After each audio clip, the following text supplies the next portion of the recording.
Nasa Amsterdam tayo mga kabayan dito sa Netherlands. Ito yung ating binuksan ko na magkabilaan. Mag-a-unload po tayo ng ito, kahoy. Pangalawang biyahe ko na to, panay kahoy. Bukas pa naman ang magkabilang side. Yan o. Dinali yung aking hagdanan nung sa isang unloadingan ko sa mismong parkingan, kaya bibili ako ng padlock. Papadlock ko na pagka makakuha ulit ako ng isang hagdanan. Ayan.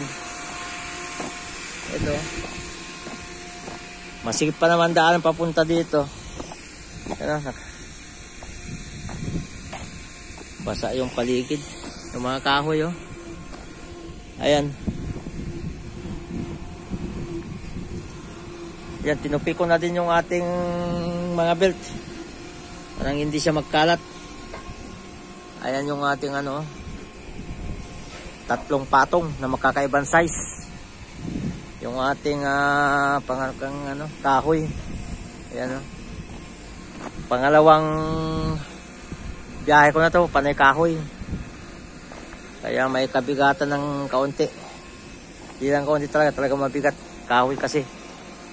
Yung unang biyahe ko nun, malalaki pa dyan. Ayan. Ito, niluludingan din nila. Itong isang yan.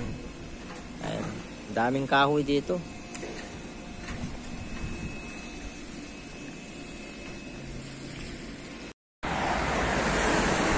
Wala sa unloading natin kahapon mga kabayan.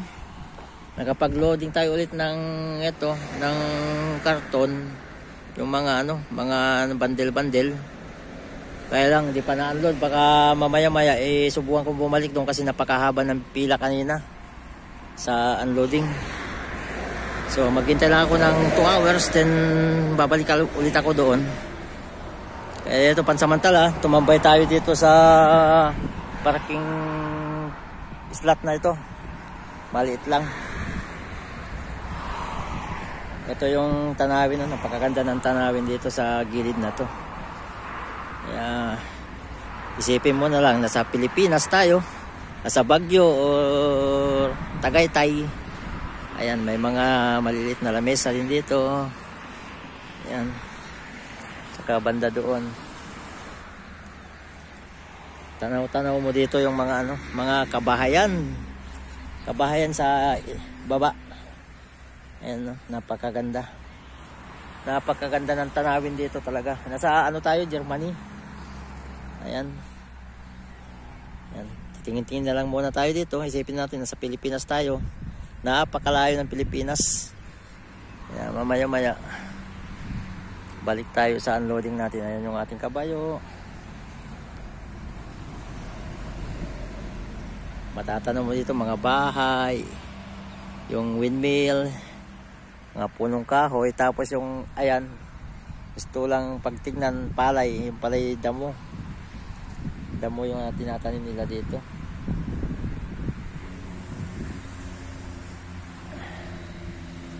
Ayan, maghintay pa tayo ng kaunti, mamaya pupunta tayo sa unloading natin.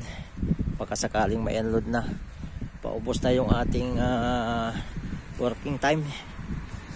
At may habol natin ito mamaya-maya. Baka sakali lang. Pagka hindi mai-unload mamaya, di bukas na natin i-unload. Ayan.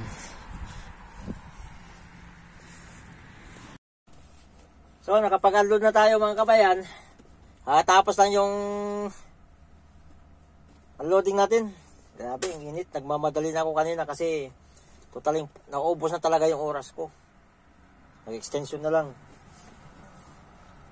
Gumamit ulit tayo ng ipinagbabawal na technique.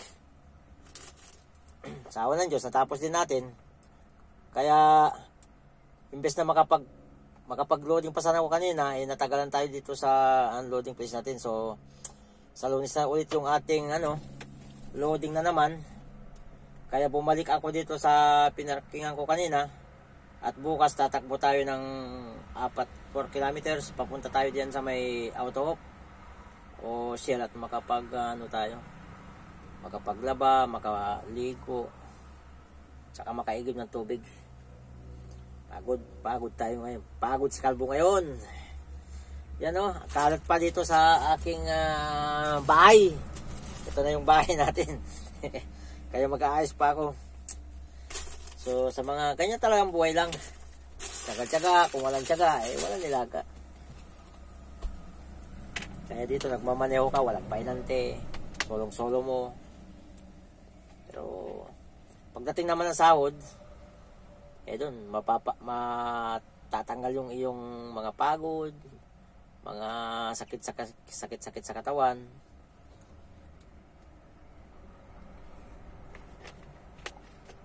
So salamat sa lahat. Hanggang sa muli mga kaibigan. Ingat po tayo lahat.